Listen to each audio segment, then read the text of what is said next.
Hi, this is Erica Grieder. I'm the Southwest correspondent for The Economist based in Austin, Texas, and I'm here with Evan Smith. Evan, how are you today? Hey, Erica, how are you? Good, thanks. So, Evan, can you tell us who you are and what you do? Yeah, so I'm the editor-in-chief and CEO of the Texas Tribune. We're a nonpartisan, nonprofit news organization based here in Austin. We've been doing this for about 2 years, and I was at for 18 years before that. I was at Texas Monthly Magazine, the great, venerable statewide magazine. The last year as president and editor-in-chief, and the previous for 8 years as editor of the magazine. But really, for the full 18 years and these two, so a total of 20, I've been watching Rick Perry. I got to Texas right at the beginning of his first term as agriculture commissioner. He'd been a House member first in politics as a Democrat, and then switched to the Republican Party to run in 1990 against Jim Hightower as ag commissioner. And so I watched him as ag commissioner, watched him briefly as lieutenant governor, and then ended up watching him as governor these last 10 years. And I know you've spent a lot of the time you've been in Texas watching him as governor as well. And really pretty That's amazing, right. As we've been talking about the prospect of Perry getting in this race. It's finally here. Yeah, we've of course been expecting this for a long time, but today we're having this special all-Texas edition of Blogging Heads because on Saturday Perry announced that he is in fact running for president. So obviously it has a major impact on the Republican race. But let's start with talking about Perry.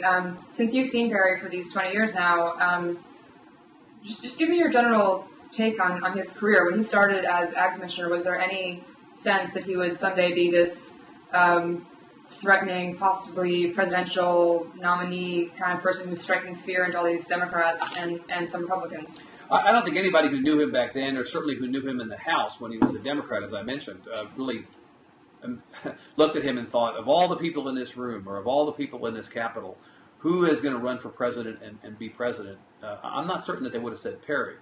Which is not so much a knock on Perry. I just think you don't know these things in the formative stages of somebody's career. He wasn't supposed to even win the ag commissioner's race. He ran against, as a Republican for the first time, a popular Democratic incumbent. And, he and Kay Bailey Hutchison both got elected to statewide office the same year, running in the middle of the ticket. The candidate for governor and the candidate for lieutenant governor were thought to be, more likely to win than they were. And the governors and lieutenant governors candidates on the Republican side lost, and Perry and Hutchison won. And at that point, okay, he's in statewide office, but I don't think anybody looked at him and thought he's presidential material. It's really only the last couple of years, Erica, that people looked at him and thought, given the fact that he runs a big state, and he articulates a brand of conservatism that's completely opposed to what's happening in Washington, at least from a contrast standpoint, he sets up as a potentially good candidate. It's funny because that perception you mentioned, that's been sort of following him for his whole career. It seems like it's maybe not right now, but it has been the case for a long time that people just think he's kind of a joke, or he's been really lucky, or he's fluked into all these offices, and he just kind of happens to be the guy who's there. He happens to be governor because Bush was elected president, so then he becomes governor. He happens to draw these sort of tepid Democratic candidates, so he keeps getting reelected. But, I think that when somebody's been reelected so many times and gets to the point that Perry is now at, we have to start thinking maybe this is about genuine political skill rather than sheer luck. It's a lot of luck, Erica. I got to tell you, if this is luck, then it's about 20 years of luck that he's been he's gotten to be where he is. He's benefited from circumstances, no question about that. But everybody benefits from luck to some degree. The people who go on to do great things are the ones who take that opportunity and run with it. And for better or worse, Rick Perry has run with the opportunities he's been presented. I agree. So this is, I think, a case where we should say Democrats and rival Republicans should not misunderestimate this guy. But let's kind of look briefly at his record as governor. Actually, I think an interesting thing, I think it's significant. In the past 24 hours, we've seen this very, very vocal pushback against Perry's record as governor. A lot of sort of very hostile attacks. I mean, he is drawing this sort of contempt that the other Republicans haven't drawn, I think partly because he's seen as being a formidable opponent. Right. A lot of the discussion is focused on the question of this sort of so-called Texas miracle. Right. As we know, these past few years during the recession, the state's done better than any other state, by most economic measures at least. Perry tends to tout that as his sort of signature suite of accomplishments as governor, but then there's been some pushback saying he's been lucky on that also. Do you think Perry gets credit for this Texas miracle, or should get some credit for it? Right. Well, the rule of thumb is that when you're in charge, anything that goes wrong is on you, even if you're not responsible for it. So why shouldn't anything that goes right be on you, even if you're not responsible for it? I mean, the guy's in charge. He's going to get blame if things go wrong. He may as well get credit. He can say credibly that in the 10 years that he's been governor, Texas has created more jobs than the other 49 states combined. Notice I didn't say Governor Perry created jobs, but the jobs have been created in Texas more than in the other 49 states combined. What the governor has started to say as a more recent statistic is that Texas right now has less than 10% of the nation's population. I think it's 8% of the nation's population. But in the last couple of years has created about 40% of the jobs. Now, those statistics are true as far as goes. But the story that you're referring to that now is going to be told and going to be investigated, we're going to have reporters all over Texas looking into this, is the story that's beneath the surface of those statistics. The stuff you're going to hear is, well, yeah, they created more jobs, but how did they create those jobs? How were those jobs created? Well, one way is that a lot of companies left other states and came to Texas. Darrell Issa, the congressman from California, Republican, has started to attack over the last 24 hours Governor Perry for claiming that Texas created all these jobs when, in fact, all Texas did was steal jobs from other states, which if you're president, you can't create jobs that way. You may be able to create jobs as a governor by taking them from other states, but what are you going to do as president? Are you going to take them from Iceland or from Canada? I mean, maybe you can, but it's a little bit of a harder thing. The other thing is that people are beginning to attack the governor from the left on creating the kinds of jobs that are really not very high-paying jobs. They're low-wage jobs. I saw someone on Twitter today say, yes, I know that Governor Perry created so many jobs over the last couple of years. I have 3 of them. And the idea is that the wages being paid to a lot of these folks who have these jobs are so low that it's misleading to present this impression that somehow the economy in Texas has thrived extraordinarily in this climate. So people are going to come at him from all ways on this. And I have to say though that the complaint from the left about the nature of the jobs created, I don't find entirely convincing. Because I mean, of course, you and I are privileged enough to have jobs that we like, even though we're journalists. Right. But, for the moment, we do. That's right. Yeah, but a job's a job, and I think a lot of states would be happy to have those jobs, even if they're not the best jobs ever. Yeah, the fact is that unemployed people in other states are probably looking at these supposedly bad jobs in Texas and going, "Yeah, you got a bad job. I got no job. Allow me to come to your state and take a bad job. We can complain about that later." So, yeah, I'm not sure that that's the argument against the governor. Look, the governor has said, and I think has, at least in the first 24 hours of his campaign, lived up to this, that he intends to answer any question on any subject by saying jobs. And this is actually reminiscent of when Bush ran against Ann Richards for governor in 1994. What I remember of that race is that whatever question that Bush got, didn't make a difference what subject it was, didn't make a difference who it was from. His answer was tort reform, education reform, welfare reform, juvenile justice reform. He answered with 4 things. They were the only 4 things he wanted to talk about. He wanted to talk about those things and no other. And so Ann Richards at one point after the election said, we'd both be asked what time it was. And I would start talking about, the history of watchmaking and clockmaking. And I'd start talking about Greenwich Mean Time. And I would go into all this detail about the time, and they'd ask George Bush what time it was, and he would say welfare reform, juvenile justice reform, education reform, and tort reform. And I think if you have that kind of discipline, it can be a way to avoid talking about the things you don't want to talk about. He intends to make this election a referendum on jobs and the economy. And to the but that would be a good election to have, though, wouldn't it? I mean, that is going to be the big issue for this election. I think that's what voters are concerned about right now is the economy, unemployment, youth unemployment, whether it's structural or cyclical unemployment. I mean, that is what we should be having a debate about going forward. Well, it is. And, Texas has an unemployment rate right now of 8.2%, which is better than the 9.1% that's the national unemployment rate. But honestly, 8.2% is no great shakes. It's just better than 9.1%. I mean, the reality, I think we need to kind of fill that in, though, because, I think that that's certainly been cited as an issue that kind of complicates Perry's record of brilliant economic stewardship. And as you say, if you're going to take credit for things that go right, you also get blamed for things that go wrong. But I think that they can point to numbers about population growth in the state. Some people who are the people who were looking at Texas jobs and thinking they'd like to have those jobs. The state's growth has been unparalleled in population terms these past 5 years, too. And some of the unemployment comes from that, and some of the state's financial obligations, which contributed to this year's budget shortfall, also came from that growth.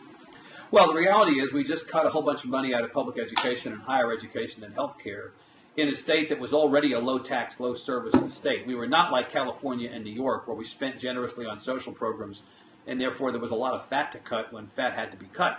I mean, the reality is we were already not spending, in the eyes of a lot of people, not just Democrats, enough money on those crucial social programs, and therefore, having to cut $15 billion out of the state budget in that environment without raising taxes, without raising revenue, that's pretty significant. And I think you're going to see a lot of scrutiny of not just the jobs part of the economy, but also the spending part. Now, the governor is in line with the mood in Washington right now. This is, we don't want revenue. We just had a debt ceiling deal that was all about spending cuts and no new revenue. And at a certain point, it's a referendum on whether we think we're doing enough for the least and the poorest and the most in need among us. The governor is going to have to answer for a state budget that cut $4 billion from public education. And whether there were any electoral consequences to come in 2012 for the legislators who actually had to cast the votes to cut that money, there's no question that there'll be a lot of scrutiny of the governor's role in advocating for those kinds of cuts from his own office here. And the same could be said for higher ed and healthcare. I mean, we'll have to be talking about that stuff all over again. We might see a kind of a slightly different debate. I think that part of the debate will emerge, but I think we might see a slightly different question asked, which is whether government spending is the best way to help people who are the most in need of help. There's been kind of this pattern across, especially the southern states, this view that if you want to help working people, the way to do it is to create jobs. Rather than just put money in schools or in healthcare or anything else. Maybe that's just a way of justifying these draconian cuts we're seeing across the nation. Right. But I think that is sort of their philosophical position. Right. But think about this. A lot of the conversation since the debt ceiling deal has been that with so many people out of work in this country, either unemployed or underemployed, the government may need to, it'll never happen. Politically, it would be a non-starter right now. But the government may need to think about another stimulus plan. Or, I've heard different people talk about an infrastructure bank. We have so many people out of work, but we have needs for road improvements and bridges and all kinds of infrastructure issues in this country that because of the austerity in most of the states, if not all of the states, those things have largely gone untended to. And that the government, rather than focusing on cutting the deficit, ought to right now, exactly at a moment when so many people are unemployed, ought to be spending more money to get people to work. There's actually a line of argument that, in fact, Erica, the opposite of what you're saying is true, which is that the government should be spending money in the name of getting people back to work. But as I say, politically, it's an untenable situation right now to contemplate whether or not there ought to be another stimulus, given the fact that most of the people who are opposed to the president right now think that the last stimulus was a joke and a disaster, whether or not it was. And by the way, Governor Perry talks all the time about the failed stimulus. That's going to be one big tenet of his campaign, I think. Yeah, absolutely. There's also in a way, this will kind of, I think, perhaps lead us to sort of a national referendum on whether Republicans want to commit as a party to the line of attack they pursued in the debt ceiling negotiations. Right. Because it's kind of like time to put your card on the table, right? If you want a guy who's going to cut spending and cut the deficit that way, then that's the guy for you. Yep. If you're more kind of muddled about whether you don't like Obama and therefore want to oppose whatever he tries to do to raise the debt ceiling, then maybe you'll back off that position a little bit if it actually seems likely to happen. Right. Well, the idea that they kicked a lot of this process down past the 2012 election is actually, true but not accurate, because we're going to relitigate what just happened over the last 6 or 8 weeks, the entire time during the campaign. We're going to be talking about, do we need more money somehow in the system? Do we spend too much? What about taxes? I think that what we saw over the last 6 to 8 weeks that, based on everything we're reading and hearing, ultimately resulted in the downgrade by Standard & Poor's of the country's debt rating. I think we're going to be going back through that repeatedly over the next... And whichever Republican ends up being the nominee, whether it's Rick Perry or Mitt Romney or Michelle Bachmann or whomever, is going to ultimately have to take up for the side that the Republicans in Congress put forth, which is no new revenue, spending cuts only. And Obama will obviously answer for his own side in theory, and so we're going to have this debate all over again. Yeah, I suppose so. So let me kind of just to look back at Perry's record a bit more. And these are the issues we're talking about right now. These are the issues that I think really animate him or have animated him as governor, and I think would animate him as president. There's a little bit of a tension in the public perception of Perry in that he's being sort of received as this kind of far-right, fire-breathing ideologue. Mm-hmm. And it's a little bit internally contradictory because people seem to think that he is simultaneously the far-right evangelical ideologue and the Tea Party tax-cutting, spending-cutting kind of ideologue. Those two kinds of ideology, to me, don't quite sit together easily. But I think in either case, I don't see Perry as being as ideological as his reputation suggests. Well, I'm not sure that I agree with your premise. I actually don't know that the Tea Party fiscal conservative view of the world is out of sync necessarily with the evangelical world. You know, there's a new phrase. I don't know if it was David Brody from the Christian Broadcasting Network or Wayne Slater from the Dallas News who used it first. They both use it, but they refer to the Teavangelical. You know, the people who live at the intersection of those two ideologies. It's exactly right that the Tea Party movement started as a bunch of people in three-cornered hats with pitchforks and torches running around talking about the economy. Yeah. And it's true that the evangelicals don't necessarily view the world exactly in the same way that the Tea people do. But the fact is there's a lot more overlap than there isn't. And I think that Perry very comfortably checks both of those boxes. One of the reasons I think he got in this race is because as you looked at the Republican field, as large as it was, there were a lot of boxes that didn't get checked. You know, there was no Southerner box checked. There was really no evangelical box checked. And Michelle Bachmann notwithstanding, there was really no Tea Party box checked, because I think if you get people into a quiet room and you get them to tell you what's actually the case as opposed to what they'd like to be the case, the Tea Party folks know that Michelle Bachmann can't win the election. But that Rick Perry, who's been elected any number of times and actually has a record to run on, can win the election. And so Perry checks the Tea Party electability box, let's just say. Right, so I think he's the only candidate who kind of currently unifies both wings of the Republican Party. Right.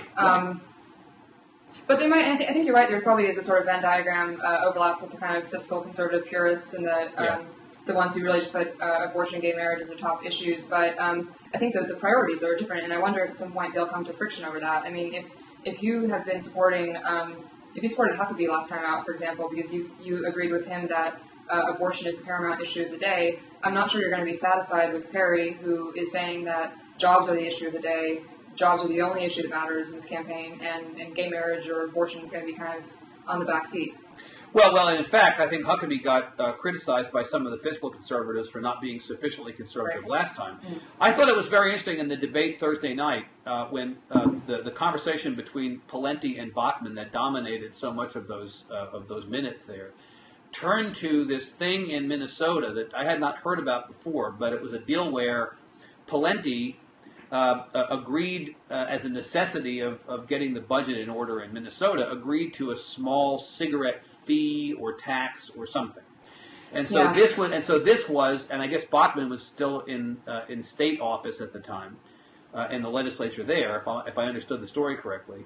And Pawlenty was governor, and so Pawlenty said, okay, we're going to do this cigarette fee, we're going to do an up or down vote on that, but tied to that was an amendment that was pro-life.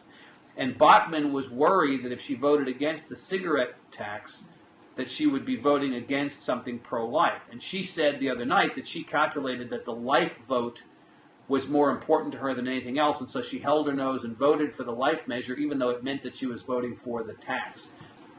That's the fundamental tension here, is that, you know, she talks about her core principles and how she doesn't want to violate her core principles, but occasionally you've got to move a little bit off of your core principles and acknowledge reality. And she's been very loath to say that she would compromise on her core principles, even if it meant, you know, moving things forward. And she's being criticized a lot now for saying that she was adamantly against the debt deal and adamantly against anything that would have prevented default because, you know, she felt like that was the core principle. And that puts her really out of the mainstream with the party. By the way, Governor Perry was not a fan of the debt deal either.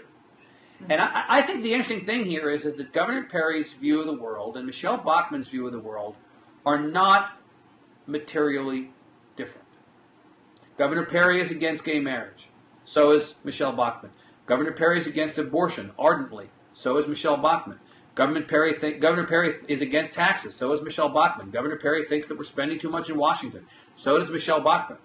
So fundamentally, if you argue against Michelle Bachmann on substance, you're arguing against Governor Perry on substance. The difference between them is that Governor Perry has been elected statewide all these times and has shown himself to be electable, and does not present in any way that suggests to Republicans he's out of the mainstream. And I think the question is going to be, when you get him not in a primary but in a general election, does he set up as electable in all 50 states, or was this just a Texas thing? I mean, that's the thing. And the Bachmann piece of this is so interesting to me because, she gets a big bump coming out of that straw poll yesterday.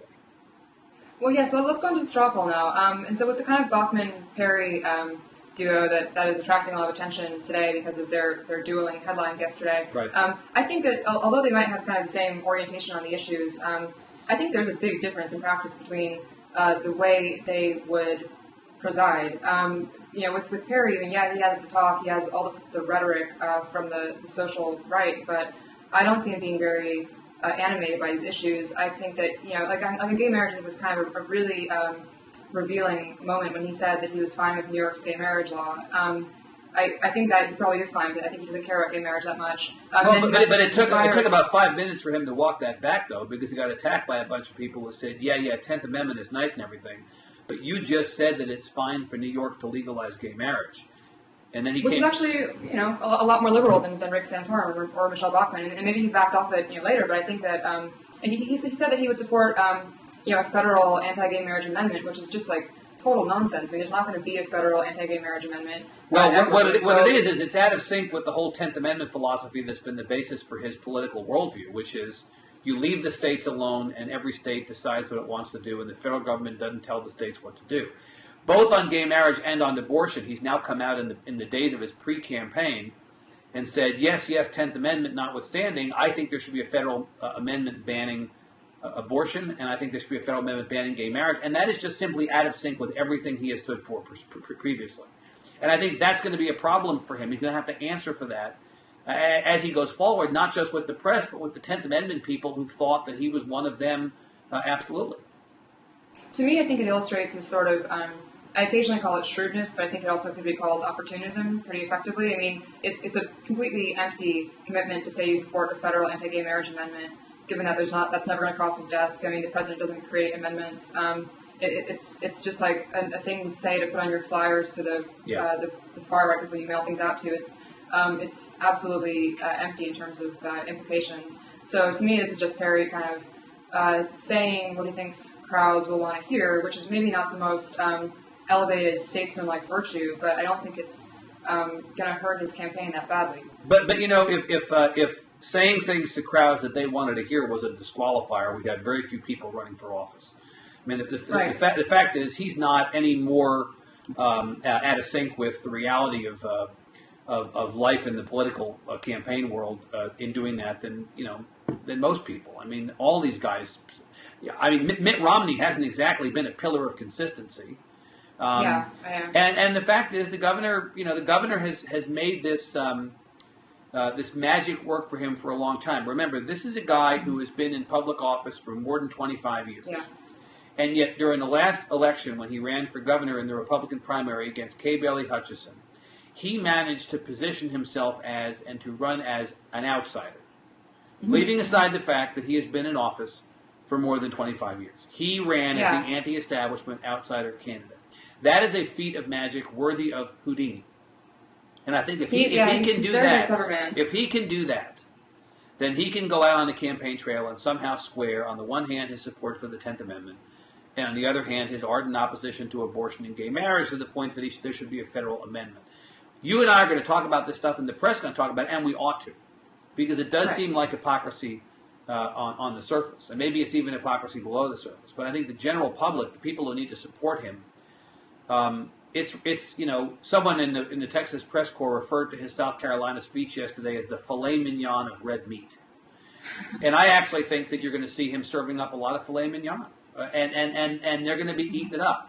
And this inconsistency or this hypocrisy, they're going to go, yeah, we can talk about that some other time. In the meantime, can you believe how much we dig this guy?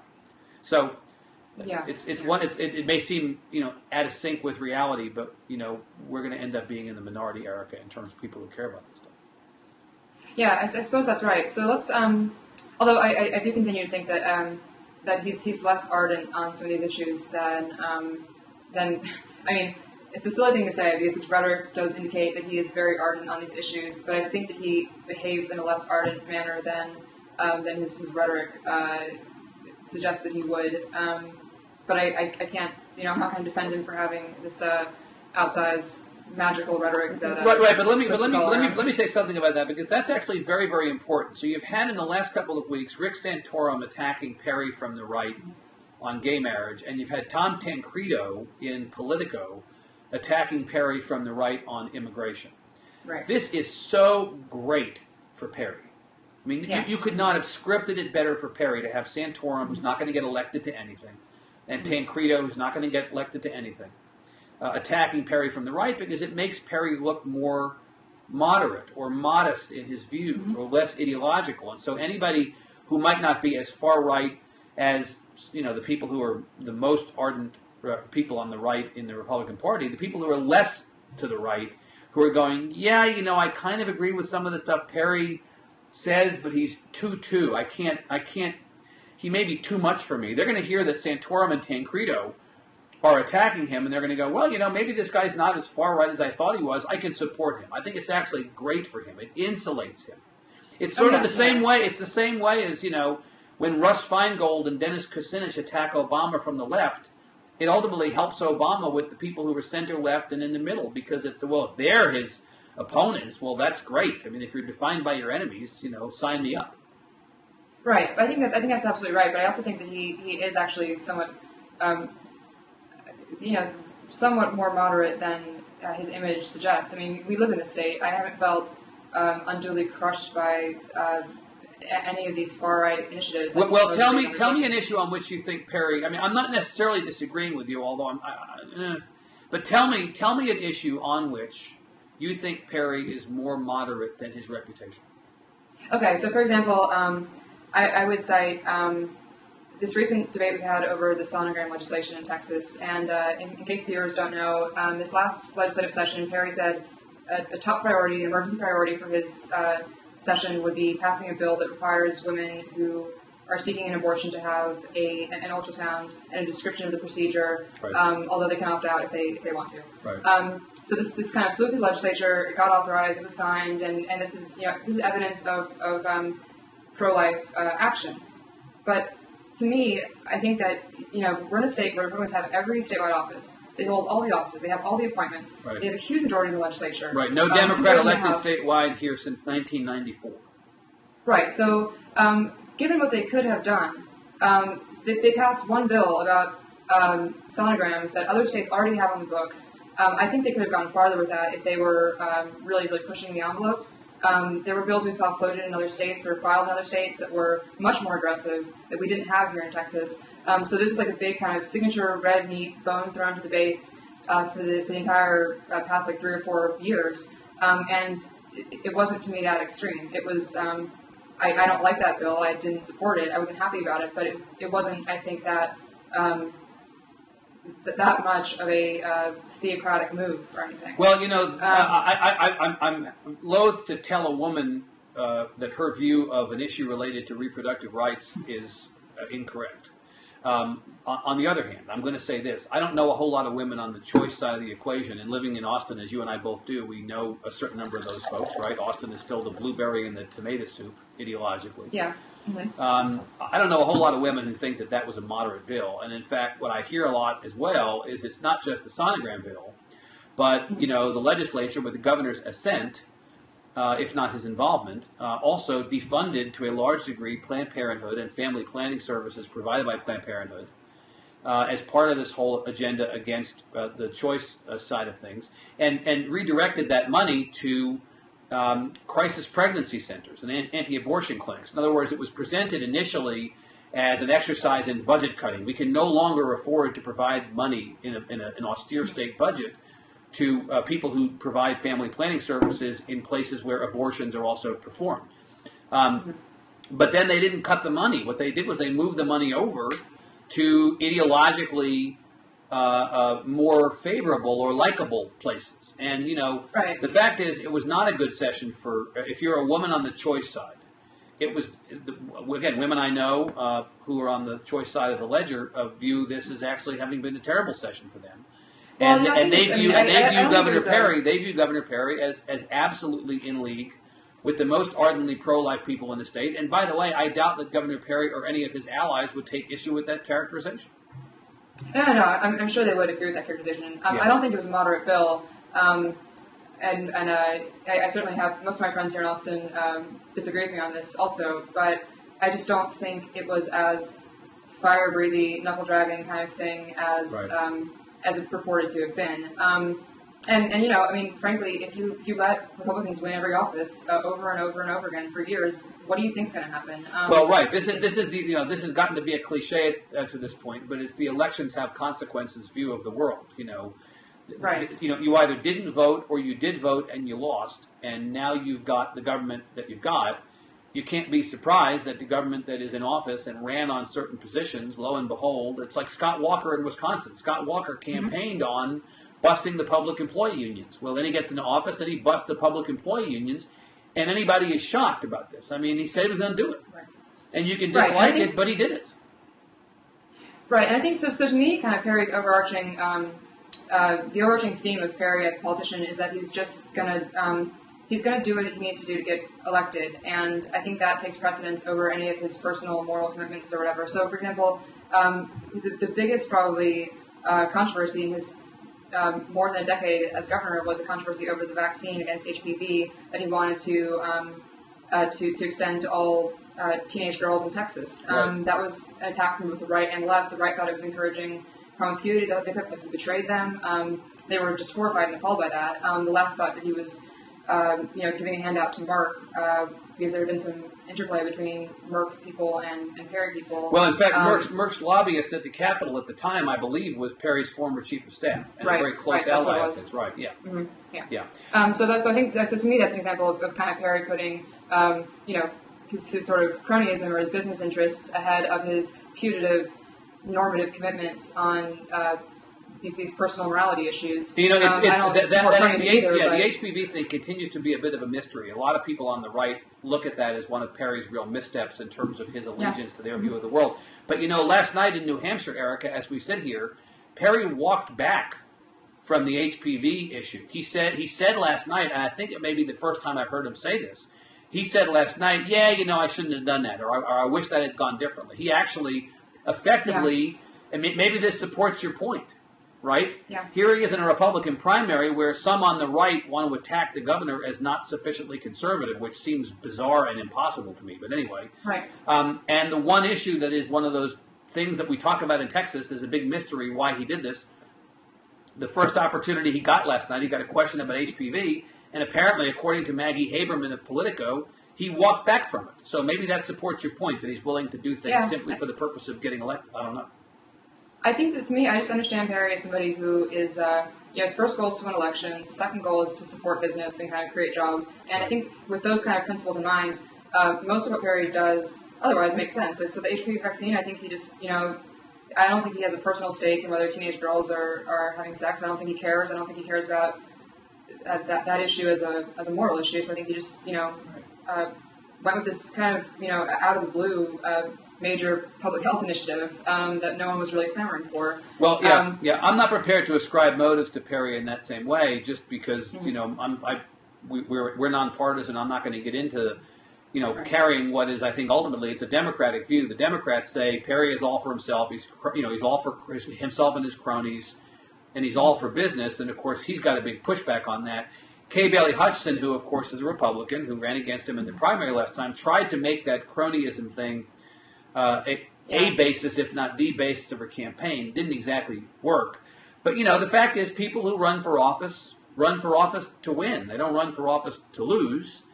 And often that means they take positions or support things that are short-term for them and that ultimately get them over the line. I'm not saying I love it. I wish people were simply in it for the public service piece and didn't care about themselves. But it's probably unrealistic to think that they're not going to do that. Yeah, so maybe the biggest mystery about Perry is why these kinds of things don't really stick to him in the way they stick to, like poor Mitt Romney, who can never forget anything he ever said and gets absolutely reviled for it by the primary voters. But let's kind of on that note sort of look at the what the Republican field looks like overall Right. after yesterday. Teapot out, Fortune Plenty no longer running, Michelle Bachmann posting a big win, Romney kind of where he was before, but with people changing around him. So what's your read on this? Well, my read on it is that it's a race between Romney and Perry. Ultimately, it was a two-man race between Romney and Perry as soon as Perry announced yesterday. I think Bachmann winning the straw poll complicates things, as I said, for Perry potentially, but also potentially she's a useful foil for Perry in that I think most people think she can't get elected. And the result of that is that anybody who is a Tea Party person but ultimately wants to beat Obama, they could feel good in supporting Bachmann, but they know it's a counterproductive vote, and so they're ultimately going to come over to Perry. Everybody else in the race at this point is an also ran, is a never was, and they're all going to have to get out eventually. I mean, the only one who will probably stick in for as much of the long haul as is possible, God bless him, is Ron Paul. Ron Paul can't get elected, but Ron Paul isn't in it to get elected. Ron Paul's in it to make a point. Ron Paul may be the only candidate in the race who, at the end of the day, is not in it to get elected. He's in it to argue his ideas. And he made some influential points last time out. I think it was sure. a pretty good ROI on his time. Oh, yeah. But the point is that the rest of them, Gingrich and Santorum and Herman Cain and Buddy Roemer and Gary Johnson and Thad McCotter, who can't even get into the debates, all these guys, they're not going anyplace. They're just not. And frankly, none of them is even going anyplace in terms of being in contention to be vice president. I would argue that if Perry, we're getting ahead of ourselves here, but if Romney is the nominee, Perry is potentially an interesting vice presidential choice for him because he is the balance, ideologically, geographically, culturally, to Romney that Romney needs. But if Perry is the nominee, I think he's more likely to go outside of the field to pick a running mate because there's a Paul Ryan or a Chris Christie or a Marco Rubio or a Bob McDonnell in Virginia. There are a lot of options for him out there. There's Nikki Haley in South Carolina, or Susana Martinez in New Mexico, or Brian Sandoval in Nevada, both of whom are Hispanic. He has other options. I don't think this is a case in which people are in this race to either be the number one or the number two. I think you're going to have a slugfest between Romney and Perry. It splits up very evenly. Romney is more popular up north. Perry's more popular down south and in the west. Romney's going to argue the economic conservatism thing. Perry will have the social conservatives and the Tea Party guys in his pocket. They don't like Romney. They pledged to defeat Romney.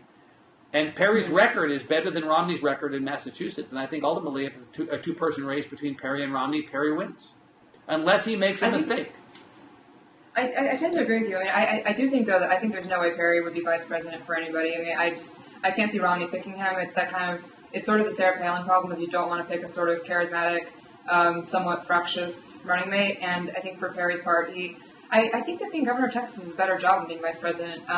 He's always seemed to enjoy... Well, he said that. Here. He has said specifically, he said to us and to the press corps, I would rather be governor of Texas than be vice president because it's a better job. He quoted John Nance Garner saying that the vice presidency wasn't worth a bucket of spit. And I'd probably take him at his word, although you can understand why Romney would need somebody like Perry, right? He needs someone who speaks to the constituencies who oppose him to get them to turn out and vote. Right, but as we were saying a little bit earlier, he's or before we started this call, he'd be better for Romney than say Bachmann would because although Perry is sort of fiery, he's not. He sees much more of a known quantity than Bachmann is. And I think we were saying earlier that post Sarah Palin, there's just no way anyone's going to pick a running mate unless they've really, really thought about who that person is and what they're likely to do. Who's going to make the mistake that McCain made last time in picking somebody who would be so volatile, who would energize a very small segment of the Republican base, but would actually run off Republicans, would run off independents. Who would go rogue that way. Right. Michelle Bachmann is already, in the course of this campaign, things have come out about Michelle Bachmann that would be just disastrous in a general election. And I actually think that Perry is no Michelle Bachmann in terms of how the rest of the country will view him. He will be viewed as a serious conservative, and that may be too much for a general election. It may be that he's too conservative for the rest of the country. It may be that it's hard for him to win independents. It may be that it's hard for him to win even disillusioned Democrats. What we don't know and we haven't talked about is whether this election is about Obama versus a specific Republican or whether it sets up, because the economy is so bad, as Obama versus not Obama. And I think if it's Obama versus not Obama, I still don't see Michelle Bachmann rising to the level of being enough of a credible candidate that she can win the not Obama race. But I think Perry could. And the Perry people have also said publicly and privately that their assumption is that this race is purely a referendum on Obama, and that they're not going to have to do too much to answer for Perry stuff, but they're going to be talking all about, and the country's going to be talking all about what Obama hasn't done. I think Perry could be the anti-Obama candidate. I think in that respect, that's probably Perry's best chance, is for the election to be entirely a referendum about Obama. Well, it's an interesting strategy. I mean, I would say, too, that I put a lot of credence in, I think Perry's, as we were saying, he's shrewd, and I think he actually tends to perceive his political prospects pretty accurately in a way that a lot of politicians don't, because I guess they, if you're a politician, you don't have that kind of self-awareness. I think he has that self-awareness, though, so if he's probably thought this through. I wonder with Mitt Romney if Mitt Romney's best strategy, maybe this is totally wrong, but I think with Mitt Romney last time out, he had a big problem wherein McCain was sort of the establishment or kind of normal, known, widely esteemed candidate for a majority of Americans, including independents, and that kind of caused Mitt Romney to sort of put on this far-right act, going on about being anti-immigration and sort of his own healthcare reform, and it was just not convincing. Voters weren't convinced by it. People thought it was so phony and flip-floppy. Yeah. And I wonder if kind of Perry's obvious, overt conservative rhetoric could kind of free Mitt Romney to be like, I'm a technocrat, I'm from the Northeast, I believe in climate change, and just sort of be the wonky kind of guy that he is. Well, but the problem is that the momentum is with the wing of the party that would support Perry's worldview and not Romney's. Moderate is now a pejorative.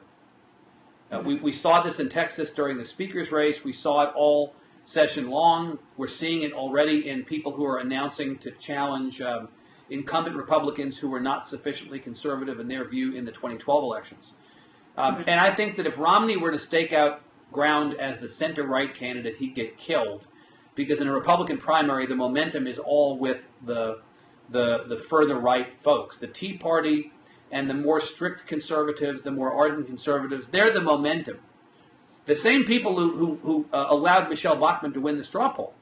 That's the people who, in a Republican primary, ultimately decide the nominee. There are not enough. Look, Romney is a better general election candidate as far as that goes than he is a primary candidate. And the problem for Romney is Romney threw over a lifetime's worth of positions on a lot of these issues in the last time to seem to be someone he wasn't, and that sticks. Now, a lot of people just don't trust him, because when you change positions like that, what happens is that the people to whom you go, the ones whose positions you embrace going forward, they don't really trust you, and the people who you announced renounce you back, and so you're on unsteady footing with both sides. And I'm just not certain that Romney can ever recover from that. Romney is effectively John Kerry in terms of his flip-flopping in the eyes of many people, and sometimes in the eyes of the same people. The same people who swift-voted John Kerry probably don't feel a whole lot better about Romney. And so that's why Perry just has an opening. It's an opening as wide as a truck could drive through it. I mean, it's such a big opening. And so, it's a two-person race, but, it's really not. I think that's right about Romney. One thing that was really startling to me last time out when I went on the campaign trail was just the kind of the breadth and depth of hatred of Mitt Romney among primary voters. I mean, they just had it out for this guy. Right. Kind of in conservative states, but they would just couldn't even muster up a kind of nice thing to say about him in a lot of places. But I'm not quite so ready to discount the moderates. I mean, it goes back to what we were saying about the debt ceiling.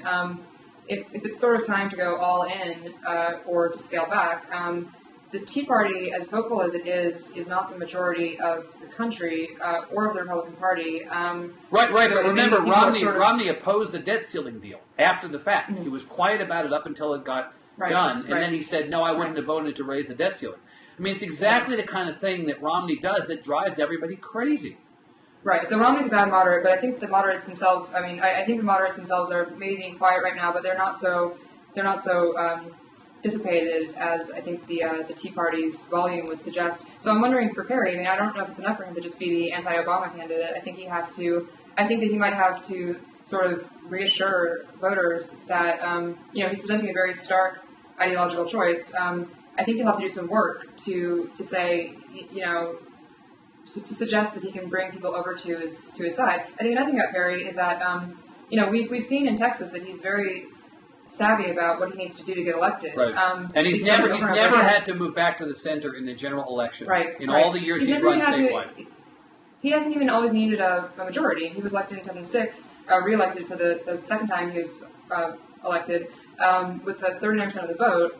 Right, in a race with four candidates. So he ended up winning a plurality. Right. And he won by a pretty good margin over the next finisher, but he 9 points. Right. Actually. Yeah, absolutely. Yeah.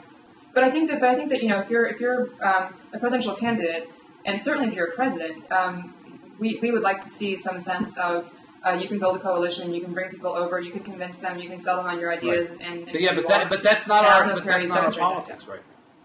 I mean, it's an ideal for a lot of people that you're going to find someone who's going to appeal to both left and right, and who's going to ignore the 10% on the left and the 10% on the right who tend to dominate so much of the conversation. But the fact is, it's very, very hard these days to get around the most vocal and most active wings of both parties because the middle is a hard place to live. You get just killed. Look at John Huntsman. We haven't talked about John Huntsman once this whole call, Erica. Yeah, poor guy. John Huntsman is a guy who, in the minds of a lot of traditional, maybe George H.W. Bush as opposed to George W. Bush Republicans, Huntsman is a very attractive candidate. Huntsman's the kind of guy who's done a lifetime of public service. He's been very moderate on social issues. There he was in the debate the other night, not backing away from his view that civil unions ought to be the way to go. That's not a liberal position, by the way. The majority of the country, and the majority of Texas in our polling, supports the idea of civil unions, even if they don't support the idea of gay marriage. But, Huntsman Huntsman said that, and there was not applause from the audience. There was nothing. It's just, no. Doctrinaire. Yeah. Someone like Huntsman, who is honestly not the most moderate Republican in the world. He's more moderate than the ones running, but he's not the most moderate guy in the world. He does take some positions that you could call conservative. He has just gotten zero traction, less than no traction. He got only 69 votes in the straw poll compared to some 500 for Romney and some 718 for Perry, who wasn't even on the ballot. They were all write-ins. He even finished behind Gingrich, who to me seems like the most disastrous campaign. I mean, that campaign has been a total non-starter. And Huntsman couldn't even get past him.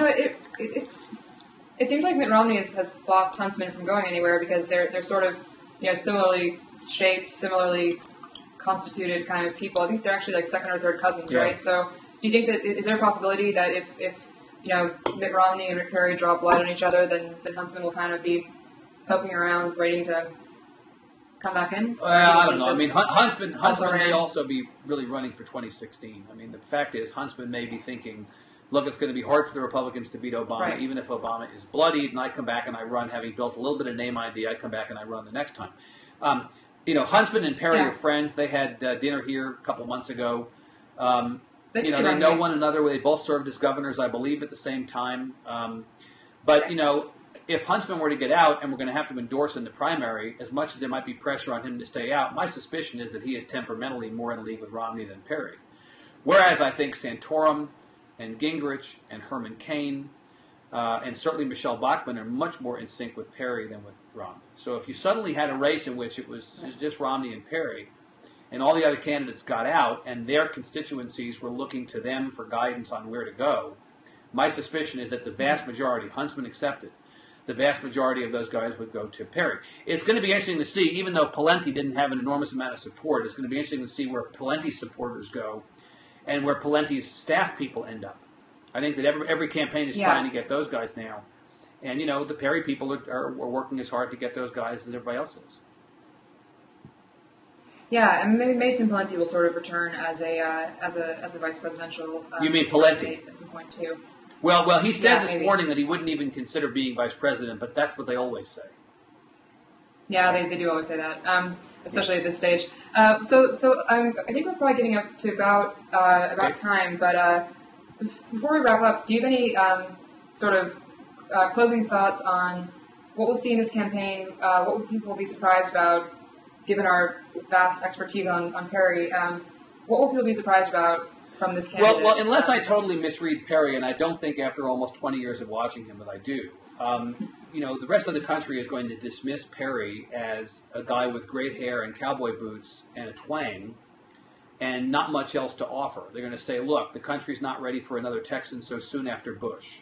And they're going to call him dumb, which he's not. And they're going to call him a hillbilly, which he's not. And they're going to do a whole lot of stereotyping and a lot of shallow analysis. And this is a guy who should not be underestimated. I mean, this is a guy who has time and again proven that through some combination of luck and skill, that his critics and his opponents and the people who were certain that his career was dead, he's confounded them. And I think that he'll confound the national press guys as well. Yeah. We're going to have a lot of national press coming to Texas now, trying to look under rocks to figure out how they can get this guy, using the tools of journalism to demonstrate that he's not who he appears, or that his record is not what it says it is, and all that. Yeah. I just think this guy is going to be a lot stronger a candidate, whether he can ultimately win, than most people give him credit for. And I would say don't underestimate him. That's really the thing that... And he walks into a situation that is tailor-made for his view of the world. It is exactly what's missing in the Republican field. And that's not an endorsement of him. It's not a criticism of him. It just is. Mm-hmm. Right. And of course, as we've seen over and over again, he's too shrewd to have gotten into the race, unless it was a very, very perfectly propitious moment for the kind of guy that he is. And I think you're right about this. This George Bush concern, we've heard it aired a surprising amount. I hear it whenever I write anything about Perry. Somebody comes on and the first few comments always says he sounds like George Bush. And I can't vote for another Texan. They couldn't be more different. I think it could not be more different. I know, it's a really, really shallow, maybe even xenophobic kind of line of critique. If people are that shallow, maybe they deserve to be surprised by the candidacy. But yeah, as you say, very different guys, and we'll see if they have similar trajectories. Great. Well, Evan, good talking to you. Viewers, for more on Texas in depth, I would recommend the Tribune. It's a great site for everything going on in the state. And Evan, we'll look forward to talking to you again. Thank you, Erica. Take care. Bye. All right. Bye-bye.